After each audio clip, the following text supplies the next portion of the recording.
Puji Tuhan, Bapak Ibu yang diberkati oleh Tuhan, kita bersyukur buat setiap anugerah Tuhan, buat kebaikan Tuhan yang luar biasa di dalam setiap kehidupan kita.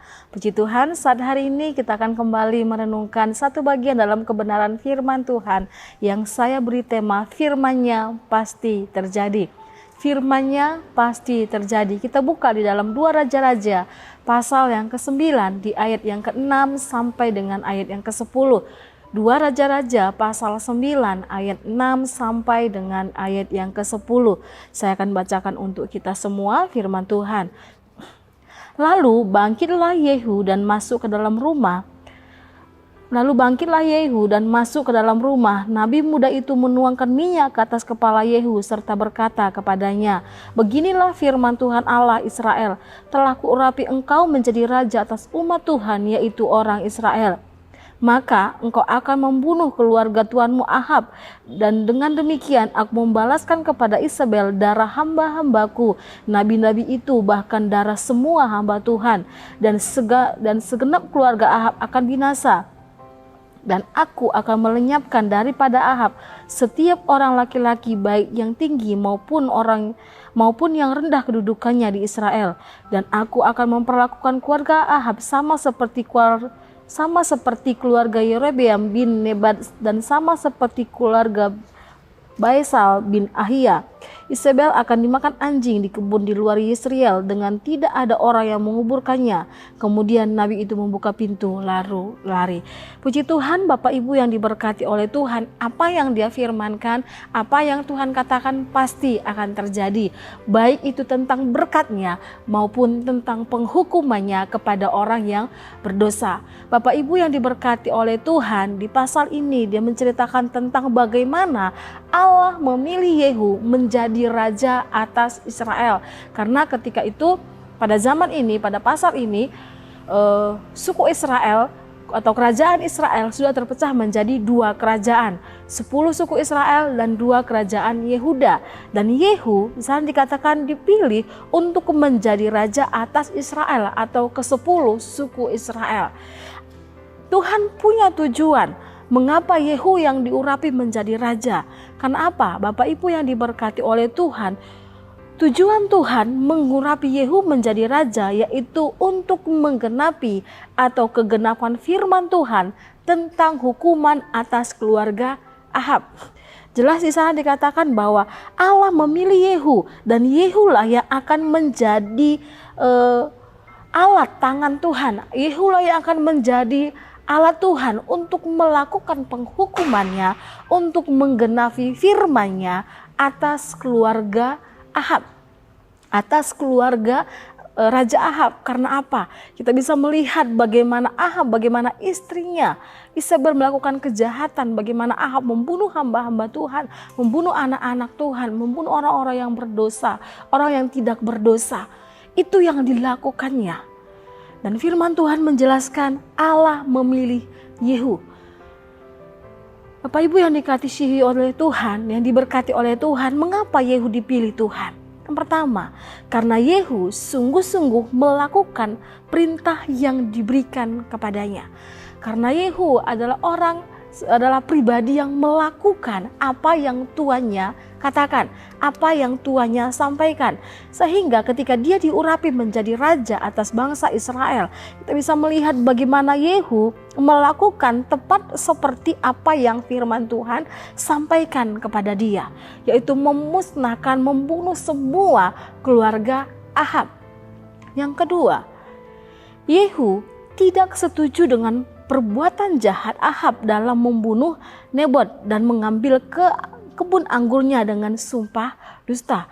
Kita bisa lihat dalam pasal yang ke-9, tetap 2 Raja-Raja pasal 9 di ayat yang ke-22, di sana dikatakan, "Tak kala Yoram melihat Yehu, bertanyalah ia, apakah ini kabar damai, hai Yehu?" Jawabnya, "Bagaimana ada damai selama sundal dan orang sihir ibumu Isabel begitu banyak?"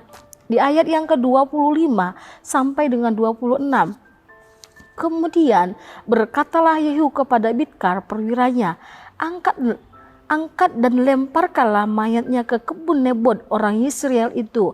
Sebab ketahuilah bahwa pada waktu aku dan engkau berdampingan menunggang kuda mengikuti Ahab ayahnya, maka Tuhan telah mengucapkan terhadap dia hukum ini. Sesungguhnya aku telah melihat darah Nebot dan darah anak-anaknya tadi malam. Demikianlah firman Tuhan, maka aku akan membalaskannya kepadamu di kebun ini. Demikianlah firman Tuhan, oleh sebab itu angkat dan lemparkanlah mayatnya ke kebun ini sesuai dengan firman Tuhan. Bapak Ibu yang diberkati oleh Tuhan, dosa yang dilakukan oleh Isabel, dosa yang dilakukan oleh keluarga Ahab, itu bukan hal yang disukai oleh Yehu. Mereka membunuh orang yang tidak berdosa. Mereka membunuh orang yang melayani Tuhan, oleh hamba-hamba Tuhan.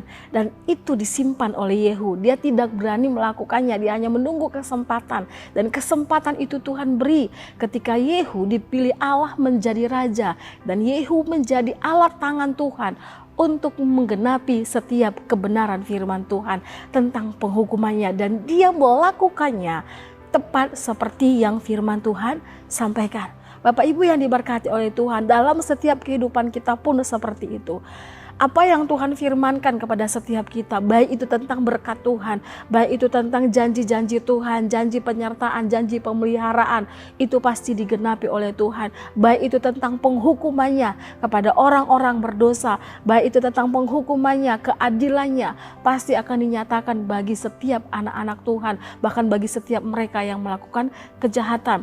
Yesaya pasal 55 ayat yang ke-11 di sana dikatakan, Yesaya pasal 55 ayat yang ke-11, demikianlah firmanku yang keluar dari mulutku, ia tidak akan kembali kepadaku dengan sia-sia, tetapi ia akan melaksanakan apa yang kuhendaki dan akan berhasil dalam apa yang kusuruhkan kepadanya. Di sana jelas firman Tuhan menjelaskan, demikianlah firmanku, demikianlah firman Tuhan yang keluar dari mulut Tuhan, ia tidak akan kembali dengan sia-sia. Karena apa? Ia akan melakukannya tepat seperti yang firman Tuhan telah katakan, tepat seperti apa yang sudah dia sampaikan. Dan firman Tuhan itu akan berhasil. Tidak ada satupun firman Tuhan yang gagal. Tidak ada satupun firman Tuhan yang tidak akan terjadi. Semua akan terjadi. Ini mengingatkan kita bahwa firman-Nya ya dan amin. Dia pasti akan melakukannya. Bapak Ibu yang diberkati oleh Tuhan, begitu juga tentang penghukuman terhadap Ahab. Kegenapan dari kebenaran firman Tuhan tentang penghukuman atas Ahab. Yang pertama yaitu semua keturunan Ahab benar-benar dihabiskan. Kita buka dalam 2 Raja-Raja pasal yang ke-10. 2 Raja-Raja pasal 10 ayat yang ke-10 sampai dengan ayat yang ke-11. Di sana dikatakan, ketahuilah sekarang bahwa firman Tuhan yang telah diucapkan Tuhan tentang keluarga Ahab tidak ada yang tidak dipenuhi. Tuhan telah melakukan apa yang difirmankannya dengan perantaraan Elia hambanya. Lalu Yehu membunuh semua orang yang masih tinggal dari keluarga Ahab yang di Yisrael, juga semua orang besarnya, orang-orang kepercayaannya dan imam-imamnya. Tidak ada padanya seorang pun yang ditinggalkan Yehu hidup. Di sana dikatakan firman Tuhan, tepat seperti firman Tuhan sampaikan, itu yang terjadi. Dan firman Tuhan menjelaskan Yehu tidak membiarkan satupun hidup. Semua dimusnahkan, semua dibinasakan. Orang-orang kepercayaan Ahab, orang-orang petinggi-petinggi yang ada di istana, bahkan juga para imam-imamnya, para pembesarnya, semuanya dimusnahkan. Semua pendukung Ahab, semua dimusnahkan. Firman Tuhan digenapi. Yang kedua, yaitu semua yang berhubungan dengan Baal dihabiskan. Dalam 2 Raja-Raja pasal yang ke-10 di ayat yang ke-27 sampai dengan 28, di sana firman Tuhan menjelaskan, mereka merobohkan tugu berhala Baal itu. Mereka merobohkan juga rumah Baal dan membuatnya menjadi jamban. Begitulah sampai hari ini. Demikianlah Yehu memunahkan Baal dari Israel. Bapak Ibu yang diberkati oleh Tuhan, semua yang firman Tuhan sampaikan pasti yang terjadi. Keluarga Ahab dimusnahkan, semuanya dibinasakan. Penyembahan berhala, tugu-tugu berhala, semua dimusnahkan. Para imam-imam yang ada di Baal, semua dihancurkan, semua dibinasakan oleh Yehu. Yehu adalah tangan Tuhan, alat penghukuman yang Tuhan nyatakan. Rencananya pasti akan terjadi. Bilangan 23 ayat yang ke-19 di sana katakan, Allah bukanlah manusia sehingga ia berdusta, bukan anak manusia sehingga ia menyesal. Masakan ia berfirman dan tidak melakukan, atau berbicara dan tidak menepatinya? Bapak Ibu yang diberkati oleh Tuhan, Allah bukan manusia sehingga ia berdusta, dia bukan anak manusia sehingga ia menyesal. Setiap firman-Nya pasti akan terjadi. Yesaya 14 ayat yang ke-24. Yesaya 14 ayat yang ke-24 di sana dikatakan, sesungguhnya seperti yang kumaksud demikianlah akan terjadi, dan seperti yang kurancang demikianlah akan terlaksana. Bapak Ibu yang diberkati oleh Tuhan, sesungguhnya apa yang Tuhan rancangkan dalam setiap kehidupan kita, apa yang Tuhan rencanakan dalam setiap pribadi kita, apa yang firman-Nya sampaikan, itu pasti akan terjadi. Dan itu akan terjadi tepat seperti waktunya Tuhan, tepat seperti apa yang firman Tuhan sudah sampaikan pada setiap kehidupan kita. Bapak Ibu yang diberkati oleh Tuhan, menjadi keyakinan, menjadi iman kita di hadapan Tuhan bahwa setiap firman-Nya ya dan amin. Setiap firman-Nya, setiap janji-janjinya kepada setiap kehidupan kita, kita yakini, kita imani, itu akan terjadi dalam setiap kehidupan kita. Kita hanya menunggu waktunya Tuhan.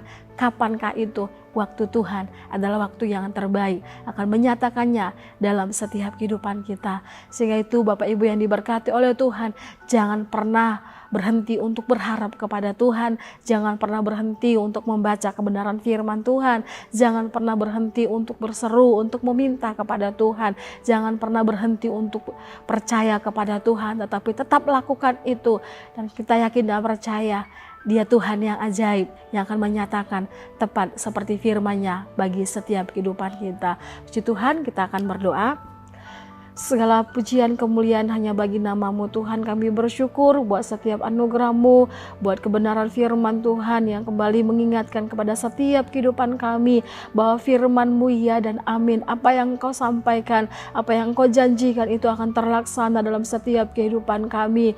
Terima kasih Tuhan, terima kasih Bapa. Biarlah iman kami semakin hari semakin teguh dan dewasa di dalam Engkau. Keyakinan kami hanya di dalam Engkau, dan kami yakin dan percaya setiap pengharapan kami bukan pengharapan yang sia-sia, bahwa kami yakini bahwa Tuhan Engkau Allah kami, Engkau Allah yang luar biasa yang akan melaksanakannya di dalam setiap kehidupan kami. Berkati materaikan firman-Mu di dalam setiap pribadi kami, biarlah firman-Mu menjadi kekuatan dalam setiap hidup kami. Terima kasih Tuhan, terima kasih Bapa. Allah dialah yang mengikat pinggang keluarga GPD SAD Magelang dengan keperkasaan dan membuat jalan keluarga GPD SAD Magelang rata, yang membuat kaki keluarga GPD SAD Magelang seperti kaki rusa dan membuat keluarga GPD SAD Magelang berdiri di bukit.